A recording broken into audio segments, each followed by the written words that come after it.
Lilly Hubbard is known for her life in Thailand, her expat life and how she is living in Koh Samui. Here's a bit of a backstory. Lilly is a business owner from New Orleans and is the founder of Coquette Restaurant. She went to Thailand on a business visa, and that is where she met her husband, Watt. He is a humble Thai man, and they started as business partners, but soon became life partners. Watt was the first person she met in Samui, and he is a very simple earthman. He isn't tech savvy, so Lilly, during the pandemic, started a career in YouTube. They have 2 sons together, Luke and Leon, and a daughter, Lyla. They live a peaceful, humble life, and they have everything they need with the pandemic away. I'm sure their business will pick back up.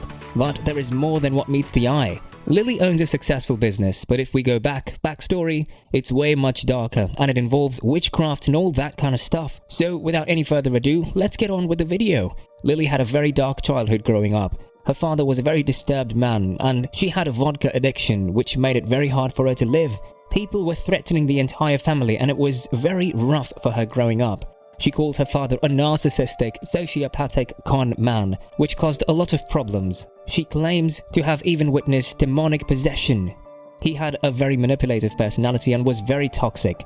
She tells us about her father who wasn't ready or couldn't be a father. As she says, it was an influence from her grandfather that made her father take a dark turn. Her grandfather was schizophrenic and he would hear voices, and as much as I would like to believe they were demons, I'm pretty sure they were just a psychological issue. And so he spent about a decade at a mental hospital, and you know how that place works. Her grandfather was subjected to electroshock therapy, and when he was out of the mental institution, his mind was reduced to a 3-year-old.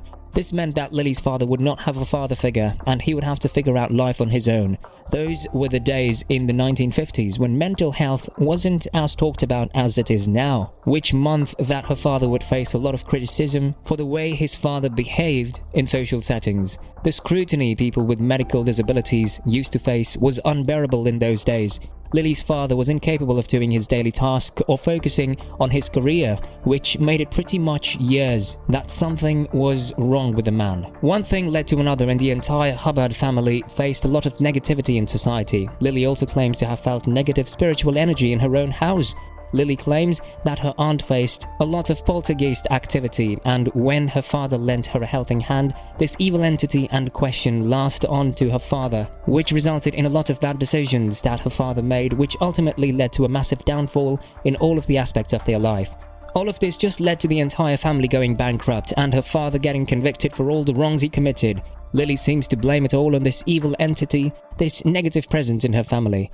It's hard for someone to get a job if they have a criminal record and someone with fraud beside their name. It's next to impossible, so please, mother became the man of the house while her father became the housewife. The cloud has a silver lining with Lilly stepping up and taking care of the family.